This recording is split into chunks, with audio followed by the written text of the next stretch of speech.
नमस्कार दोस्तों, नया साल 2024 शुरू हो चुका है और इस साल की शुरुआत में मुझे कुछ बड़े ही मजेदार अनुभव हुए। आप यकीन नहीं करेंगे कि हमारे देश में कट्टरवादिता इस स्तर पर आ चुकी है कि अगर आप नए साल की बधाई भी दें किसी को हैप्पी न्यू ईयर बोलकर तो लोग जवाब नहीं देते या फिर समझा देते हैं कि अभी हमारा नव वर्ष नहीं शुरू हुआ है। मुझे लगता है ये काफी दुर्भाग्यपूर्ण है। हम नए साल को सिर्फ मना रहे हैं, उत्सव है, खुशियां हैं, उसमें कोई तर्क कुतर्क नहीं कर रहे थे। पर ऐसे लोगों से सामना होने के बाद मैंने नए साल की बधाई पूछ पूछ कर देनी शुरू की और आप यकीन मानिए कि काफी लोग मेरी बातों पर हंसने लगते थे और कहते अरे ऐसा क्यों कर रहे हैं, नया साल तो है, शुरू से मना रहे हैं, आज भी मनाएंगे। तो मैंने कहा कि कुछ तो बदल गया है साहब, मुझे ऐसा अनुभव हुआ है कि कुछ बदल गया है। मैंने भी मजाक मजाक में ऐसा दावा करने वाले किसी शख्स से पूछा कि यार ठीक है, आपने तो मुझे समझा दिया और शायद मैं समझ भी गया, पर जिज्ञासावश मैंने उनसे पूछा कि आप अपना जन्मदिन क्या करते हो, तिथि के अनुसार मनाते हो कि अंग्रेजी कैलेंडर के हिसाब से मनाते हो? और उन्होंने कहा कि अंग्रेजी कैलेंडर। तो मैंने कहा देखिए, कथनी करनी में फर्क मत कीजिए। आप जिस चीज का पालन कर रहे हैं बहुत अच्छी बात है कि आप पूरे मन से कर रहे हैं, पर उसको फिर हर चीज में उसका पालन कीजिए ना। सिर्फ एक चीज में आप उसका पालन करेंगे और किसी चीज का विरोध करेंगे किसी की बातों में आकर, और जहां अपने जन्मदिन मनाने की बारी आई तो फिर आप बिल्कुल अंग्रेजी कैलेंडर पे भरोसा करेंगे। तो ये विरोधाभास नहीं होना चाहिए। आप जो भी कर रहे हैं पूरे दिल से करिए, लोगों को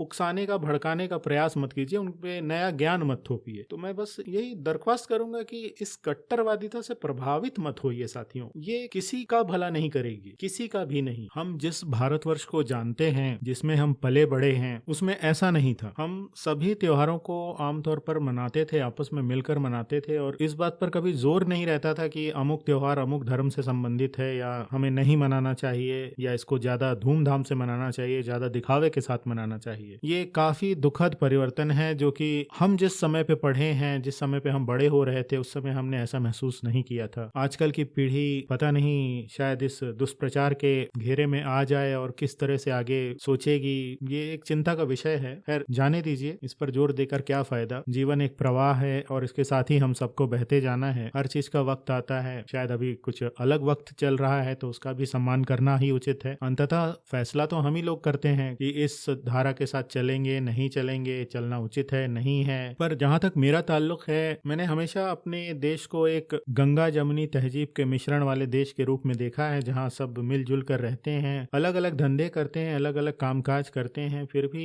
फाइनली जब अपने घरों में आते हैं तो कोई किसी के प्रति बैर भाव नहीं होता। मूलतः बड़े प्रेम भाव से रहते हैं लोग, एक दूसरे को दुआ सलाम करते हैं, हालचाल पूछते हैं, एक दूसरे के काम आते हैं। पर ये बदलाव का जो दौर चल रहा है वो कहीं ना कहीं हताश करता है। मतलब उन लोगों को जो ऐसी विचारधारा से कभी प्रभावित नहीं हुए थे और वो जब देखते हैं कि उनसे कम उम्र के लोग ऐसी कट्टरवादी विचारधारा से प्रभावित होते जा रहे हैं कि भारतवर्ष असल में क्या था, कैसे इसका विकास हुआ, कैसे ये आगे बढ़ा, उस सच्चाई से, उस सोच से शायद कोई लेना देना बचा ही नहीं लोगों का। और ये काफी व्यथित करती है ऐसी घटनाएं। जैसा कि मैंने नए साल 2024 के पहली तारीख को ही कुछ लोगों के रिएक्शंस कह लीजिए या उनकी बातों से सुना और महसूस किया। अपनी सभ्यता और संस्कृति पर गर्व होना बहुत अच्छी बात है, इसमें कोई दो राय नहीं है और मैं इसका पूरी तरह से पक्षधर हूँ। पर हमारी सभ्यता और संस्कृति का परिचय हमें कोई और कराए, मतलब वो हमारी परिभाषाओं को बदलने का प्रयास करे और अपनी परिभाषा में हमको ढालने का प्रयास करे, वो बहुत ही दुखद है। हमने जो संस्कृति सीखी है, जो सभ्यता हमारी रही है सदियों से, हजारों सालों से, उसका हम सम्मान करते हैं और उसके साथ ही आगे बढ़ रहे थे। पर ये नया परिवर्तन, नया दौर, नई परिभाषाएं कहीं ना कहीं तो आपको भी दुखी करती होगी दोस्तों। अब मैं नहीं जानता आप किस विचारधारा के हैं, पर मुझे लगता है कि कोई चीज शायद उतने खतरे में नहीं है जितना कि उसको दिखाया जा रहा है कि वो खतरे में है और आप उसको बचाने के लिए पूरी तैयारी के साथ कमर कस लेते हैं। कई बार ये जो मैंने अपने पहले पोस्ट में कहा था, दो तीन चार पहले के पोस्ट में, कि एक दृश्यम जो